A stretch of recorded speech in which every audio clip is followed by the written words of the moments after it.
तो स्टूडेंट्स, अगर आप एक टैली यूजर हैं या फिर आप टैली इंटरव्यूज की प्रिपरेशन कर रहे हैं तो आज का टॉपिक आपके लिए बहुत ज़्यादा इंपॉर्टेंट होने वाला है। क्योंकि आज के इस वीडियो में जिस टॉपिक को हम कवर करने वाले हैं वो जॉब के बिहाफ पे या इंटरव्यू के बिहाफ पे बहुत ज़्यादा पूछा जाता है। और ये टॉपिक का नाम है बिल वॉइस डिटेल्स। नॉर्मली जब आप टैली में वर्क करोगे तो कई बार ट्रांजेक्शन को आपको एडजस्ट करना पड़ता है डिफरेंट बेसिस पे। आपसे बस इतनी रिक्वेस्ट रहेगी कि अगर वीडियो आपको यूजफुल लगे तो प्लीज लाइक और शेयर जरूर करिएगा। तो बिना किसी देरी के हम इस वीडियो को शुरू करते हैं। आप देख सकते हैं यहाँ पे हम आ चुके हैं टैली के होम पेज पे, जहाँ पर हमने कंपनी बना रखी है मोही ट्रेडर्स नाम की। तो आप नोटिस करेंगे यहाँ पे मैंने मोही ट्रेडर्स नाम की कंपनी क्रिएट कर रखी है। और सिंपली आपको एक बात का ध्यान रखना है, कई बार जब आप कंपनी क्रिएट करते हैं तो बिल वॉइस एंट्री का जो ऑप्शन है उससे कई बार उसे इनेबल नहीं करते हो तो आपकी एंट्रीज को करने में डिफिकल्टी होती है। तो आपको ध्यान देना, यहाँ पे एक ऑप्शन मिलेगा, कंपनी पे जाएंगे, यहाँ पे एक ऑप्शन मिलेगा फीचर्स यानी F11 एंट्री करेंगे। यहाँ पे आप नोटिस करेंगे यहाँ पे एक ऑप्शन मिल रहा है हमें इनेबल बिल वॉइस एंट्री। इसको हम सिंपली कर लेंगे यस। हमने यहाँ पे इसको कर रखा है यस। अगर आपका नो है तो इसको यस कर लीजिएगा। अब यहाँ पे सबसे पहले हम इस पॉइंट को समझते हैं तो बिल वॉइस एक्चुअली होता क्या है। तो इस चीज को समझना हमारे लिए बहुत ही इंपॉर्टेंट है, तभी हम कर पाएंगे एंट्रीज से रिलेटेड। आ जाते हैं वाचर में। नॉर्मली मान लीजिए कहीं परचेज या सेल्स डिपार्टमेंट में आप वर्क करते हो। अब मान लीजिए आपने किसी भी पर्सन को सेल किया। अब उसमें से कुछ कस्टमर हैं जिनको आपने उधार सेल किया है, यानी उधार माल बेचा है। अब आपने जिसको उधार माल बेचा है, आज नहीं तो कल आपको पेमेंट देगा, आज नहीं तो कल वो पेमेंट आपको देगा। और जब वो पेमेंट आपको देगा तो आप टैली में पुराने रिकॉर्ड में जिसमें उसका डेटा उधार कर रखा है, यानी उसका पैसा हमने उधार में लिख रखा है, उसे अपडेट भी तो करना होगा। यानी मान लीजिए 5,000 का मैंने किसी को माल बेचा, एक हफ्ते बाद वो 5,000 रुपए मुझे दिए, तो मैं क्या करूंगा, जो मैंने अकाउंट बुक्स है हमारी, तो उसमें जो हमारा पुराना रिकॉर्ड है जिसमें 5,000 रुपए हमने चढ़ा रखे हैं, उसको क्या करूंगी, मैं क्लियर करूंगी, क्योंकि 5,000 रुपए तो हमें दे दिए उसने। तो अब यहाँ पे क्या कर रहे हैं, यानी आज पैसे उसने हमको दिए और ट्रांजेक्शन हमने पहले किया था, तो एक हफ्ते के पहले के ट्रांजेक्शन को मैं उसको कैसे मैच करूंगी, तो मैं उसको करूंगी बिल वॉइस एंट्री की हेल्प से, यानी उसको हम करेंगे एडजस्ट। ऐसी एंट्रीज को हम एडजस्टमेंट एंट्री बोलते हैं। और जब भी आपके पास पेमेंट आती है तो उस रेफरेंस नंबर के बिहाफ पे हम उस एंट्री को एडजस्ट करते हैं।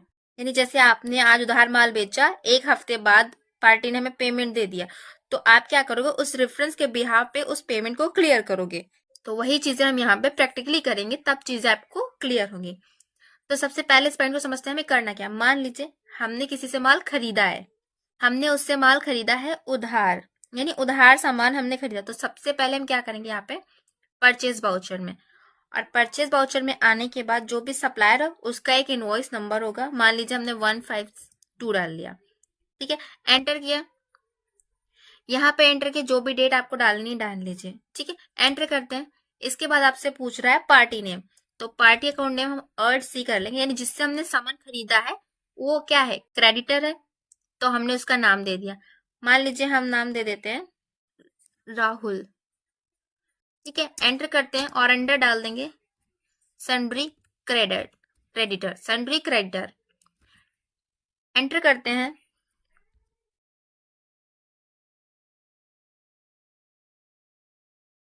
एंड हमने कर लिया इसको एक्सेप्ट। और आपको फिर से कंट्रोल ए करना है, इस रिलेटेड जो भी इंफॉर्मेशन इसको एक्सेप्ट करना है। एंटर करते हैं, इसको कर लेंगे एक्सेप्ट। इसके बाद आपसे पूछ रहा है परचेज, तो हम बना लेंगे परचेज का लेजर, परचेज। एंड सिंपली हम यहाँ पे क्या करेंगे, कोई भी एक आइटम खरीद लेते हैं। मान लीजिए अर्ट सी किया हमने और यहाँ पे हमने खरीद लिया कीबोर्ड, एंटर किया।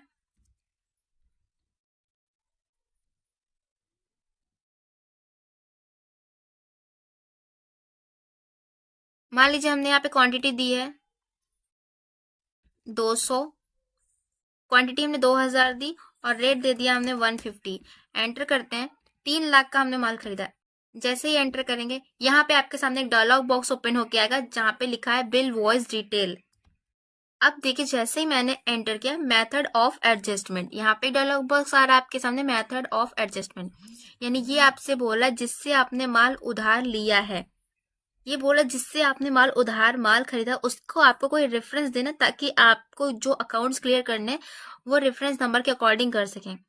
तो एक कैसा रेफरेंस है? न्यू रेफरेंस है, इससे पहले में ट्रांजेक्शन नहीं है, तो न्यू रेफरेंस पे एंटर करेंगे और 152 हमने फिल कर दिया। ठीक है, ड्यू डेट का मतलब है कि उसने बोला है कि इतने ड्यू डेट में हम आपको पेमेंट कर देंगे। अगर ड्यू डेट मेंशन करनी है तो आप कर सकते हैं। ठीक है, एंटर करते हैं, एंटर करते हैं और इसको करते हैं नरेशन दे देना है। अगर मानो हम यहाँ पे स्किप करने नरेशन, एंटर करते हैं और इसको कर लेते हैं एक्सेप्ट। अब आ जाते हैं हम स्केप करके आ जाते हैं गेटवे ऑफ टैली पे और एंटर करके आ जाते हैं डिस्प्ले मोर रिपोर्ट में और यहाँ पे हम आ जाते हैं एक्सेप्शन रिपोर्ट पे, एंटर करते हैं। यहाँ पे आपका एक ऑप्शन है पेबल्स का, यहाँ पे एक ऑप्शन मिलेगा पेबल्स का, एंटर करते हैं और आप देख सकते हैं यहाँ पे राहुल, यहाँ पे किसको पे करना है? 3 लाख रुपए 1 अप्रैल 2025 को।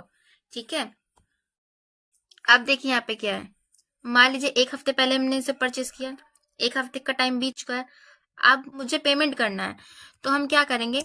बाउचर्स में जाएंगे, पेमेंट बाउचर ओपन करेंगे। ठीक है, अब यहाँ पे वो पूछ रहे हैं पेमेंट कैसे करेंगे, कैश के थ्रू या फिर बैंक के थ्रू।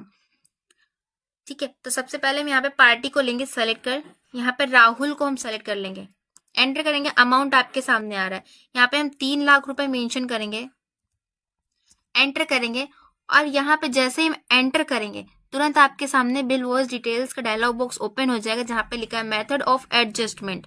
अब यहाँ पे ऑटोमेटिक सेलेक्ट होकर आ रहा है AGSTREF, इसका मतलब होता है अगेंस्ट रेफरेंस। इसको हम कर देंगे एंटर। आप देख सकते हैं जैसे मैंने एंटर किया अगेंस्ट रेफरेंस को, यहाँ पे बाय डिफॉल्ट 152 यानी जिसमें हमने उधार माल लिया था। ठीक है, एंटर करेंगे, जैसे ही हम एंटर करेंगे ऑटोमेटिकली जो हमारा पुराना ट्रांजेक्शन था जो उधार लिया था वो लिंक अप हो जाएगा। ठीक है, जो वहां का बैलेंस है वो रिमूव हो जाएगा और यहाँ पे वो फिल हो जाएगा। एंटर करेंगे और इसको कर लेते हैं सिंपली एक्सेप्ट। अब देखिए यहाँ पे अमाउंट जो हमारा शो हो रहा था 3 लाख था, अब यहाँ पे हो गया है 0। एंटर करेंगे, हम कर रहे हैं कैरेशन लिखेंगे और कर देंगे एंट्री को सिंपली एक्सेप्ट। ये हो गई हमारी एडजस्टमेंट की एंट्री। अब हम आके देखते हैं पेबल अमाउंट शो हो रहा है हमारा। डिस्प्ले मोर रिपोर्ट्स पे आएंगे और यहाँ पे हम पेबल्स पे आ जाएंगे। आप देख सकते हैं यहाँ पे कोई भी अमाउंट हमें शो नहीं हो रहा है, इसका मतलब हमने कर दिया है अमाउंट को पे। अब हम सिंपली आ जाते हैं बाउचर में और हम यहाँ पे सिंपली करते हैं परचेज करते हैं।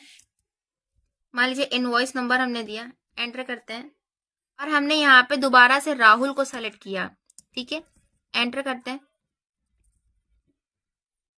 यहाँ पे परचेज करते हैं। अब दोबारा हम इनसे माल उधार खरीद रहे हैं और यहाँ पे हम क्रिएट कर लेते हैं माउस, यहाँ पे हम कर लेते हैं 10 पीसेस परचेज, एंटर करते हैं 150, एंटर करते हैं। अब देखिए यहाँ पे आपसे फिर से न्यू रेफरेंस मांगा, तो हम यहाँ पे फिर से न्यू रेफरेंस देते हैं 125। ठीक है, एंटर करते हैं और सिंपली कर लेते हैं इसको एक्सेप्ट।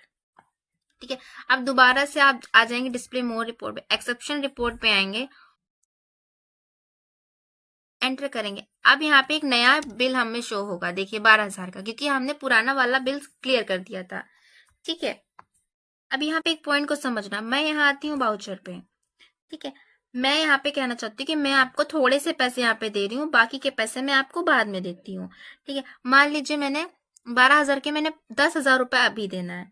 ठीक है, तो हम यहाँ पे क्या करेंगे, सिंपली हम यहाँ पे आ जाएंगे पेमेंट बाउचर में और हम यहाँ पे कैसे पे कर रहे हैं, कैश में कर रहे हैं। ठीक है, तो सबसे पहले हम किसको पे कर रहे हैं, राहुल को। इस बार हम कितना पे कर रहे हैं, 2,000 रुपये। मान लीजिए हम यहाँ पे कर रहे हैं 10,000 रुपये, एंटर करेंगे और यहाँ पे फिर से एडजस्ट कर रहे हैं रेफरेंस को। यहाँ देखिए 12,000 था, हमने यहाँ पे कितना किया है, 10,000 रुपये। ठीक है, तो हमें पुराने रेफरेंस का लिंक अप देना पड़ेगा, करेंगे 10,000, एंटर करेंगे एंड सिंपली जब हम एंटर करते हैं तो आप नोटिस करोगे तो यहाँ पे जो राहुल थे यहाँ पे 2,000 क्रेडिट अभी भी शो हो रहा है, मतलब 2,000 रुपये हमारा बचा हुआ है। एंटर किया और सिंपल हमने इसको कर दिया एक्सेप्ट। ठीक है, अब आ जाते हैं बाहर हम डिस्प्ले मोर रिपोर्ट पे, फिर आते हैं एक्सेप्शन रिपोर्ट पे और फिर आ जाते हैं पेबल्स पे। एंटर करते हैं। अब यहाँ देखिए 12,000 से हटके यहाँ पे 2,000, क्योंकि 10,000 हमने उनको चुका दिया। कई बार ऐसा होता है कि हम कुछ अमाउंट्स पे कर देते हैं और कुछ अमाउंट रख लेते हैं कि बाद में देंगे, तो इस केस में एंट्रीज को हम इस तरह से एडजस्ट कर सकते हैं। आई होप आपको इतने टर्म्स क्लियर हो गए होंगे कि बिल वाइज एंट्री को हम कैसे मेंटेन करते हैं, किस तरह से हम उधार के ट्रांजेक्शन में बिल वाइज एंट्री का यूज करते हैं। यहाँ पे एक चीज और मैं आपको क्लियर करा देना चाहती हूँ। मान लीजिए हम आ जाते हैं बाउचर में, आ जाते हैं बाउचर में, आने के बाद हम आते हैं पेमेंट बाउचर में और यहाँ पे हम करते हैं कैश से। अगर हमने यहाँ पे कैश से एक्सेप्ट कर रहे हैं, ठीक है, और परचेज लेजर। अब यहाँ मान लीजिए हम सेलेक्ट कर लेते हैं कीबोर्ड ही। कीबोर्ड हमने लिए 10 पीसेस 150 के रेट से। एंटर करते हैं। आप देखिए यहाँ पे कोई भी एडजस्टमेंट यानी जो डायलॉग बॉक्स से नहीं ओपन हो क्या रहा है, क्यों? क्योंकि हमने कोई भी उधार एंट्री नहीं की है। ये सिंपली हो जाएगा हमारा एक्सेप्ट। इसी चीजें मैं आपको और बता देती हूँ। मान लीजिए यहाँ हमने सोनू से उधार मान लिया है, ठीक है, एंटर करते हैं।